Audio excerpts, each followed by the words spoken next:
안녕한가 저녁의 안전 빵빵 시작하도록 하겠습니다. 자, 첫 번째 주제 제가 이걸 드는 것은요. 자르기 좋게 우리 피디님 자르기 좋게 하기 위해서 첫 번째. 자, 장관 후보자 어제였죠? 갑자기 2명이 낙마됐다고 보도가 나왔어요. 전 사실 문재인 대통령 평소에 오기와 고집을 비춰볼 때 밀고 나갈 줄 알았는데 낙마가 됐습니다. 어떻게 보셨습니까? 근데 저는 일단은 7명 후보자가 하나같이 어쩌면 그렇게 자격도 애매모호하고 도덕성도 문제가 있고 이런 사람들을 했는가 싶고, 또 하나는 문재인 대통령이 늘 주장하던 무슨 저 서민형 정치인 이런 사람이 있습니까? 없죠. 하나같이 부동산 재테크의 달인들이고 심지어는 조동호 이번에 낙마했지만 그분 같은 경우는 46번 해외 출장을 가는데 36번을 부부동반으로 갔다. 아들한테 준 유학비만 7억에 한 명은 포르쉐, 한 명은 벤츠 타고 다니는. 이게 문재인 정권의 정체입니까? 저는 그렇죠. 깜짝 놀란 게 하나같이 진영 뭐 개인적으로는 우리 좀 한때 같은 나이지만 그분이 돈이 그렇게 많은 걸 처음 알았습니다. 저도 이번 처음 알았어요. 어떻게 몇 년 사이에 16억을 갖다 챙깁니까? 우연이었다고 하는데, 그러니까 우연이 아니죠. 필연을 가져간 우연이죠. 이런 분들이 정말 말도 안 되는 지금 인사를 해놓고, 근데 급하기는 급했나 봅니다. 지금 안 의원 말씀처럼 한 번도 그렇게 자기들이 철회한 적은 없는데 철회가 처음 나왔고, 한 명은 자진 사퇴라고 하지만 미리 뭐 짜고 사퇴하지 않았겠습니까? 그런데 2명을 했다는 거는 일단 문재인 대통령이 지금 보궐선거와 내년 총선 또는 지금 분위기에서 한 발 뺀 건데 저는 이것도 걱정됩니다. 이분들은 정책은 참 못하는데 정치는 참 잘하는 분들. 그럼요. 근데 어쨌든 오늘 계속 한번 씹어봅시다. 씹을 게 참 많습니다. 그분들 정책은 못하는데 정치는 잘한다. 그 좀 헷갈리는데 저는 공작은 참 잘한다. 공작 오케이. 공작은 굉장합니다. 공작 정치는 굉장히 잘한다.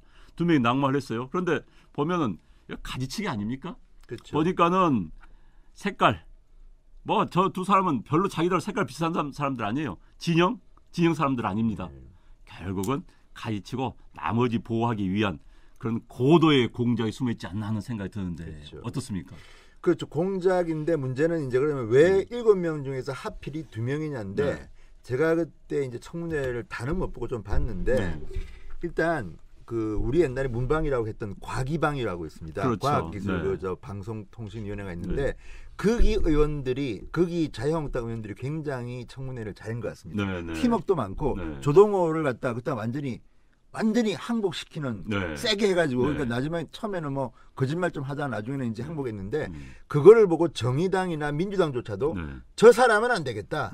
그러니까 거기는 철회 이제 한 것 같고 이 최정호 같은 경우는 국토부 장관 후보자인데 일단 집이 세 채였는데 그것도 뭐 분당 집은 뭐 딸한테 그 꼼수 정리하고 꼼수죠. 야, 처음 봤어요. 나 그런 꼼수는. 그렇게 하는 것 때문에 문재인 대통령의 그 주택 정책에 틀린다는데 그게 또 말이 안 되는 게 일단 문재인 정권의 지금 부동산 정책을 하는 비서관부터 해서 경제 관련 비서관들은 대부분이 다주택자입니다.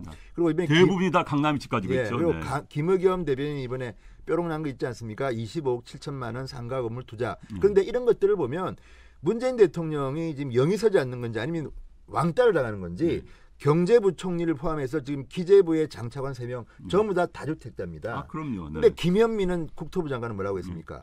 집 2채 이상 가지고 있고 살지 않는 집을 갖고 있으면 고통스럽게 해주겠다. 대출도 안 해주겠다. 그런데 자기들은 내에서 이렇게 세 채 넷째. 그러니까 이번에 이제 문재인 정권의 정체가 탄로난 것이고, 그러니까 2명은 어쨌거나 할 수 없이 한 거지만 나머지 5명 괜찮을까요? 저는 이제 우리가 그걸 씹어야 되는데 지금 2명도 문제지만 5명 중에는 더 심한 자도 있다. 요거를 갖다가 우리가 이제 파헤쳐야 된다는 생각이 들고요. 또 기자들도 저는 이해가 좀 안 되는 게 아니 어떻게 이렇게 취재를 못합니까? 지금 5명 이미 보도된 것만 해도 그 사람들 떨어뜨릴 명분이 많은데 왜 청와대에서 질문을 안 합니까? 그러면 뭐 저는 그래서 지금 청와대 출입 기자들도 이게 뭐 사보 기자처럼 된 거 아닌가? 뭐 이런 청와대 사보. 그러니까 이제 우리 정권이 바뀌면요, 청와대 출입 기자도 쫙 물갈이가 됩니다. 그래서 뭐 다는 아니라고는 하지 않겠습니다만 청와대 출입 기자도 각 언론사에서 청와대 입맛에 맞는 사람을 보내는 경우가 굉장히 많아요. 그래서 청와대 출입 기자가 청와대와 언론사 간의 연락책 이런 역할을 하는 경우가 굉장히 많습니다. 그런데 어쨌든 청와대 출입 기자들 뭐 받았으면 주면 받았으면 이런 기자는 안 되고요. 어찌됐든 이번에 이제 방금 조동호와 관련해서 야당의 상임위에서 잘했다고 하는데 이제 이번에 타겟가 김현철과 박영선에 몰려 있었어요. 그런데 거기에 대해서는 잘 못했습니다. 솔직히. 그런데 이제 나머지 뜻밖의 조동호를 맡은 이른바 과기 무슨 위원회에서는 잘했던 것 같아요. 그런데 조동호 그다음에 누굽니까? 최정호 이 두 사람은 실세가 아니죠. 그다음에 코드와 별 상관이 없는 사람이에요. 그냥 막 누가 추천했겠는 했겠죠. 그런데 그런 사람을 했는데 핵심은 김현철, 박영선 아니겠습니까? 그렇죠. 근데 일단 지금 2명 날아간 사람 이야기를 또 한 번 더 하자면 저는 문재인 대통령이 직접 이 두 사람을 추천했는지 또는 누가 부탁을 받고 했는지는 모르겠지만 아니 저는 그렇게 생각합니다. 개인적으로는 보수든 진보든 간에 훌륭한 사람이 그런 데를 맡아야 됩니다. 그런데 문제는 차라리 김현철은 코드는 저쪽하고 맞아요. 그래서 김현철을 왜 장관을 시키려는지 의도를 짐작을 할 수 있습니다. 그런데 문제는 이번에 날아간 최정호, 조동호는 보수인지 진보인지도 모르겠고 솔직히 도덕성은 문제가 많습니다. 그러니까 그럼요. 문재인의 정책을 제가 모르겠다고 한 건 이 주변에서 과연 그걸 누구한테 문재인 대통령한테 추천했는지 이것도 저는 밝혀야 된다고 생각합니다. 책임져야 되고 두 번째 얼마나 최정호, 조동호가 무섭길래 얼마나 추천한 사람이 세길래 저는 누군지 상상은 좀 갑니다만 말은 못하겠습니다. 물증이 없으니까. 그런데 누군지 짐작이 되시죠? 저도 여러분? 좀 짐작은 가요. 네. 문제는 이 사람이 추천자가 얼마나 세길래 조국 민정수석이라는 자가 벌벌 떨면서 자기 이 정도면 언론도 이렇게 알 정도면요 다 나옵니다. 이 정도는. 그런데 스크린 해가지고 괜찮습니다 하고 대통령께 보고를 했다. 그 정도로 지금 실세가 뒤에 있지 않나 하는 생각이 들고 또 지금 말씀하신 것처럼 박영선, 김현철, 진영 이분들은 도덕성도 문제지만 발언들이 과거에 했던 거랑 보면 과연 전문성이 있느냐는 문제. 또 하나는 김현철이라는 사람은 장관이 아니라 제가 볼 때는 대한민국 국민으로서의 자격이 있는가 하는 근본적인 문제. 아니 천안 폭침이 북한 소행이 아니라고 주장했다가 또 이번에 나와서는 장관 되고 싶으니까 말을 바꿨다가 그러니까요. 또 박광자 씨가 총에 맞아 돌아가셨는데 이걸 갖다가 통과 의뢰라고 하는 등 기고문입니다. 그러니까 게다가 이쪽만 한 게 아니라 저쪽 표도 마찬가지입니다. 문재인 대통령이 당대표 때 해병대함 갔더니 그걸 썼습니다. 군복 입고 쇼하고 있네. 그다음에 뭐 또 누군가 좀비 저 추미애 대표 감염된 좀비. 김종인 뭐 십사거린 범. 그러니까 이 사람은 뭐 좌든 우든 간에 잘 하고 싶은 대로 살던 사람이 공직자가 되면 안 되죠. 그러면 계속 그 길로 가야죠. 그러니까 문재인 대통령을 저는 모르겠다는 게 기준도 없고 또 하나는 제가 볼 때는 김현철을 추천한 사람도 누군가 뒤에 센 사람이 있는 것 같아요. 조동호, 최정호를 추천한 사람은 좀 다른 사람이 뒤에 있는 것 같아요. 이 사람은 좀 북쪽에 사는 것 같아요. 어쨌든 간에 이런 것들을 생각하면 진짜 저는 도대체 이 정권의 기준이라는 게 있는 거야. 장관 하는데. 그러니까 남은 사람이 사실은 더 문제입니다. 그런데 조동호, 최영호는 어쨌든 간에 도덕성 문제로 나눠왔지만 지금 남은 사람들은 본질 문제가 있고 또 한 명 더 있습니다. 문성혁이라고 있는데 이분은 지금 언론에서 거론을 잘 안 되는데 그것도 저는 언론이 문제라고 보는 게 한겨레 이걸 썼습니다. 뭐냐면 문성혁 해수부 장관 후보자는 2006년에 위장 전입을 3번인가 4번을 했습니다. 본인도 인정한 겁니다. 그렇죠, 그런데 지금 문재인 정부가 나온 뒤에 5대 원칙, 7대 원칙을 만들 때 위장 전입 기준이 있습니다. 2005년 이후에 2번 이상 한 사람은 아예 대상에서 잘라라. 기본적으로 안 됩니다, 조건이. 그런데 조국은 이걸 갖다가 넣었습니다. 이 뒤에도 누가 했는지 모르겠습니다만은 그러니까 이거는 기본적으로 바로 뾰록 날 건데 이걸 갖다가 추천했다는 거는 국민을 갖다가 뭐 무슨 기업, 디엇, 개돼지라고 하는 국민을 뭘로 보고 지금 이런 사람을 하는지 이거는요 기본적으로 조국이 책임져야 됩니다. 그런데 이런 것들을 보면 도대체 이번에 7명은 하나같이 어떻게 해도 이제 이런 사람만 뽑았는지 저는 뭐 하도 이걸 많이 비판하다 보니까 다 외웠습니다. 이제. 한 명마다 전부 다 문제가 많아요. 박영선 또 한번 해야 되는데 어쨌든 도덕적으로도 그렇고 심지어는 아니 박영선은 저는 가장 박영선의 문제는 주민등록법 위반이라고 봅니다. 그렇지요. 왜 구로 을 지역의 지역구 의원이 서대문구에 삽니까? 그리고 본인 말로 뭐 한 번씩 거기는 지역구라서 간다는데 그러면서 부산의 지역구, 광주의 지역구 의원이 서울에 집하는 거 똑같다는 겁니다. 아니 서울 지역구 의원이 그게 말이 됩니까? 그러니까 이거를 갖다가 문제를 제기했습니다. 일단 주민등록법 위반이다. 왜냐하면 사는 곳은 서대문구. 그리고 주소지는 구로을. 아니 구로을 유권자들이 정말 저는 참 이해가 안 됩니다. 그런 사람을 왜 이렇게 4번씩 뽑아줘? 4번이죠. 3번 뽑아줘. 한 번은 번은 비례대표. 비례다가 네. 도대체가 우리나라는 유권자도 책임이 있습니다. 그러시면 안 됩니다. 네.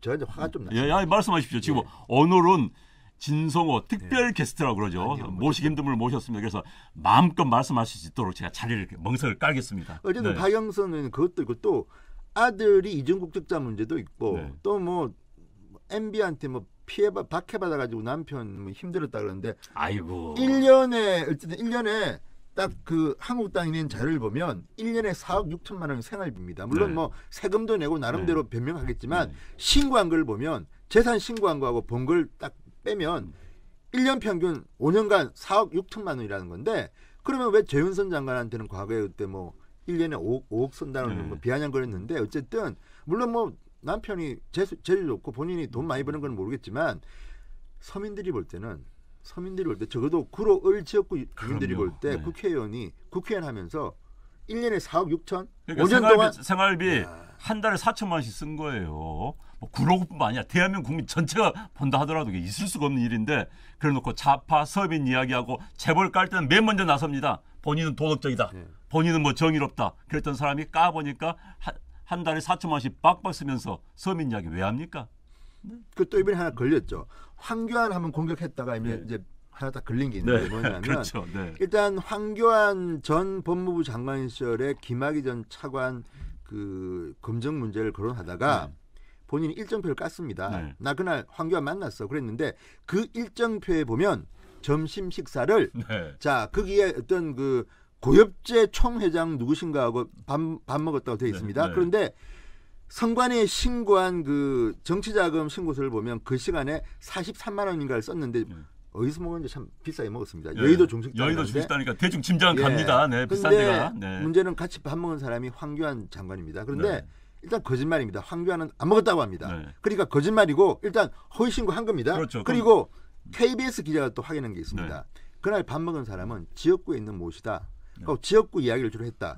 그런데 지역구 사람 한 명하고 자기 보좌관 이렇게 밥을 먹습니까? 그리고 그랬다면 이건 어쨌든 선거법 위반입니다. 선거법 위반이죠. 그러니까 정치자금법 위반도 하나 있고 또 이건 선거법 위반인 게 유권자를 대상으로 이렇게 호합한 중식을 대접했다면 이건 선거법 위반입니다. 그럼요. 이거 밝혀내야 되고요. 어쨌든 자기 발등 찍고 뭐 했는데 무덤을 팠는데 어쨌든 박영선 후보자가 이번에 했던 그 많은 말들 그리고 전국의 생방송 중계되는 청문회에서 한 말 있지 않습니까?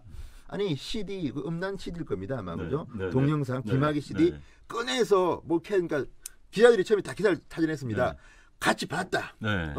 박영선 그때 법사위원장과 그 황교안 장관이 같이 보고 이런 사람을 되겠느냐고 이야기했다고 썼다가 좀 있다가 그게 아니라 CD를 보여줬대. CD 그러니까 CD만 보여줬다. 같이 내용을 같이 보지 않고 CD를 보여주면서 이야기했다. 거짓말. 그 다음에 마감 다 끝나고 난 뒤에 9시가 돼서 조선일보 기사를 보면 남아있는 기자들한테 CD는 책상에 있었고 CD 자체를 보여준 적은 없다. 또 말을 바꾼 거예요. 거짓말을 한 거예요. 그러니까 이거를 보면 일단 위증은 확실합니다. 어쨌든 그것도 잡아내야 되고 어쨌든 매를 많이 벌었습니다. 일단 많이 벌었죠.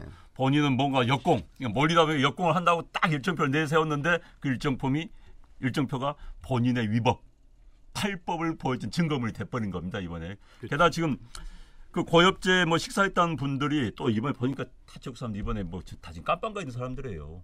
그래요. 깜빵도 뭐 횡령으로 다 깜빵 들어간 그런 사람들하고 식사를 하고 그것도 여의도에 아주 고급 중국 식당에서 모시고 지금 검찰 조사 지금 굉장히 궁금합니다. 검찰 어떻게 조사할 것인지.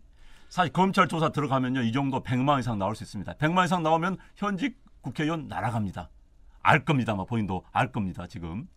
그런데 지금 김현철 이 사람은요. 아까 말씀하셨지만 저는 인성이 기본적으로 대한민국 국민 평균치보다 한참 아래입니다. 인성에서. 그러니까요. 그런 사람을 장관을 시킨다? 이 정권의 인성 평균치가 그것밖에 안 된다 이런 거 아니겠습니까?